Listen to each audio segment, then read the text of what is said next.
हिंदी अब अंतर्राष्ट्रीय भाषा बनने की ओर अग्रसर। अमित शाह। प्रत्येक वर्ष 14 सितंबर को देश भर में हिंदी दिवस मनाया जाता है। इसी क्रम में इस वर्ष हिंदी दिवस पर नई दिल्ली में राजभाषा हीरक जयंती समारोह एवं चौथा अखिल भारतीय राजभाषा सम्मेलन संपन्न हुआ। इस अवसर पर केंद्रीय गृह एवं सहकारिता मंत्री अमित शाह ने बतौर मुख्य अतिथि अपने संबोधन में हिंदी को लेकर कई महत्वपूर्ण बातें कहीं। यहाँ प्रस्तुत है इस अवसर पर श्री शाह के संबोधन के प्रमुख अंश।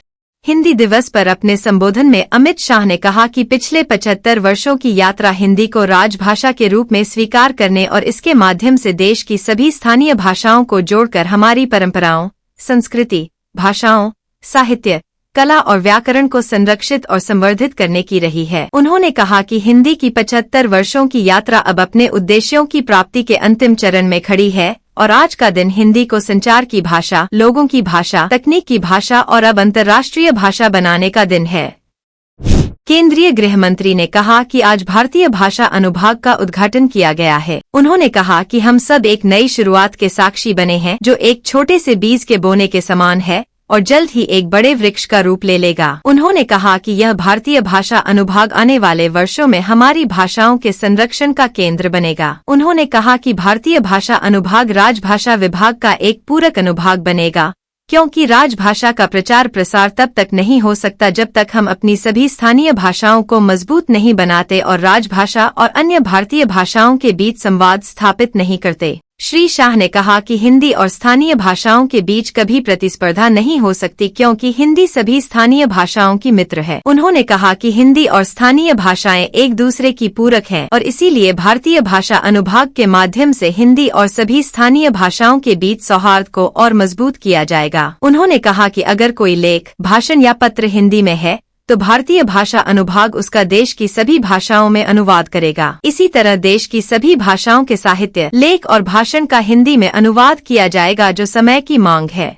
केंद्रीय गृह मंत्री ने कहा कि जो लोग स्वराज, स्वधर्म और स्वभाषा को अपने अंदर समाहित नहीं करते, वे अपनी आने वाली पीढ़ियों को गुलाम मानसिकता से मुक्त नहीं कर सकते। उन्होंने कहा कि स्वराज की परिभाषा में ही स्वभाषा शामिल है। उन्होंने कहा कि जो देश और लोग अपनी भाषाओं की रक्षा नहीं कर पाते, वे अपने इतिहास, साहित्य, संस्कृति से कट जाते हैं और उनकी आने वाली पीढ़ियां गुलाम मानसिकता के साथ जीती रहती हैं।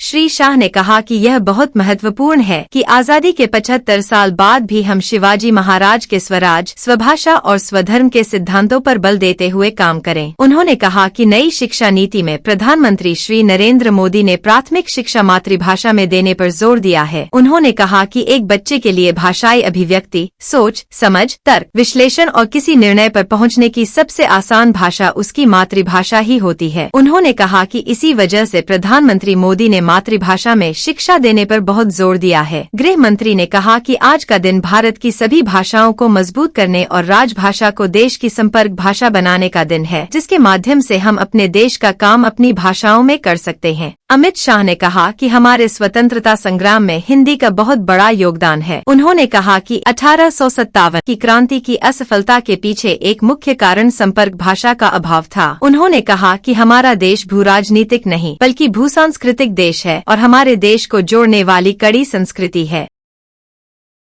उन्होंने कहा कि हमारे देश की एकता संस्कृति पर टिकी है। हमारी संस्कृति भाषाओं से जुड़ी और बनी है और जिस दिन हम अपनी भाषाएं खो देंगे उस दिन देश की एकता बहुत बड़े खतरे में पड़ जाएगी। केंद्रीय गृह मंत्री ने कहा कि चाहे डॉक्टर भीमराव अंबेडकर हों, सी राजगोपालाचारी हों, महात्मा गांधी हों, सरदार वल्लभ भाई पटेल हों, के.एम. मुंशी हों, लाला लाजपत राय हों, नेताजी सुभाष चंद्र बोस हों या आचार्य कृपलानी हों, हिंदी को बढ़ावा देने वाले हमारे अधिकतर नेता गैर हिंदी भाषी क्षेत्रों से आए थे। उन्होंने कहा कि इन सभी की मातृभाषाएं अलग अलग थी, लेकिन वे समझते थे कि हिंदी भाषा देश को एकता के सूत्र में पिरोने का माध्यम है। इसलिए उन्होंने हिंदी को राष्ट्रीय एकता का प्रतीक बनाकर इसे राजभाषा का रूप दिया। अमित शाह ने कहा कि अगर कोई हमारी भाषाओं को बचा सकता है तो वो सिर्फ माताएं हैं। उन्होंने सभी माता पिता से अनुरोध किया कि वे अपने बच्चों से उनकी मातृभाषा में ही बात करें। उन्होंने कहा कि अगर हम ऐसा करेंगे तो हमारी भाषाओं पर कोई आंच नहीं आएगी। श्री शाह ने कहा कि हमारी भाषाएं लंबे समय तक देश और दुनिया की सेवा करती रहेंगी। उन्होंने कहा कि आने वाला समय राजभाषा और अन्य भारतीय भाषाओं का है। उन्होंने कहा कि अब इस देश को कोई किसी भी तरह की गुलामी में नहीं रख सकता और न ही इसे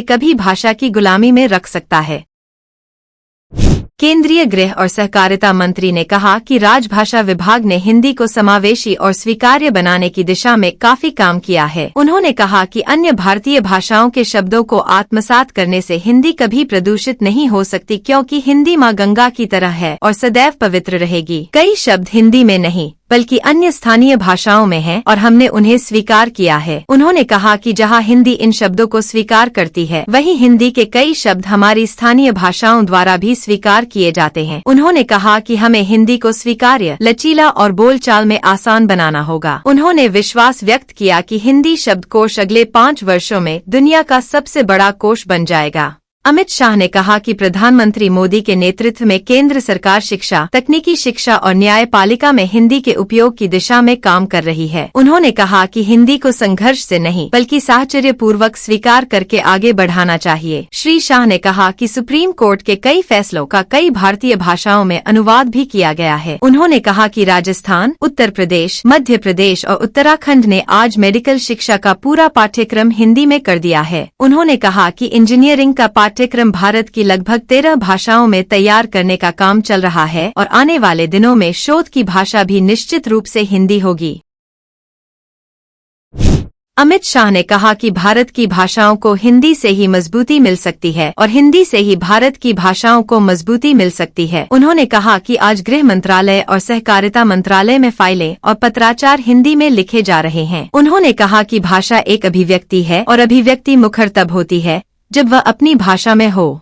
केंद्रीय गृह मंत्री ने कहा कि प्रधानमंत्री श्री नरेंद्र मोदी के नेतृत्व में हिंदी की स्वीकार्यता बढ़ाने का हमारा रोड मैप सफलतापूर्वक आगे बढ़ रहा है। उन्होंने कहा कि प्रधानमंत्री ने विश्व के सबसे बड़े मंच पर आत्मविश्वास और गर्व के साथ हिंदी में अपना संबोधन देकर हिंदी की स्वीकार्यता बढ़ाने का काम किया है। उन्होंने कहा कि जब पूर्व प्रधानमंत्री अटल बिहारी वाजपेयी ने संयुक्त राष्ट्र महासभा को हिंदी में संबोधित किया था तो पूरी दुनिया आश्चर्यचकित रह गई थी। श्री शाह ने कहा कि आज हिंदी संयुक्त राष्ट्र की भाषा बन गई है और 10 से अधिक देशों की दूसरी भाषा भी बन गई है। उन्होंने कहा कि हिंदी अब अंतर्राष्ट्रीय भाषा बनने की ओर अग्रसर है। अनुपमा सिंघल।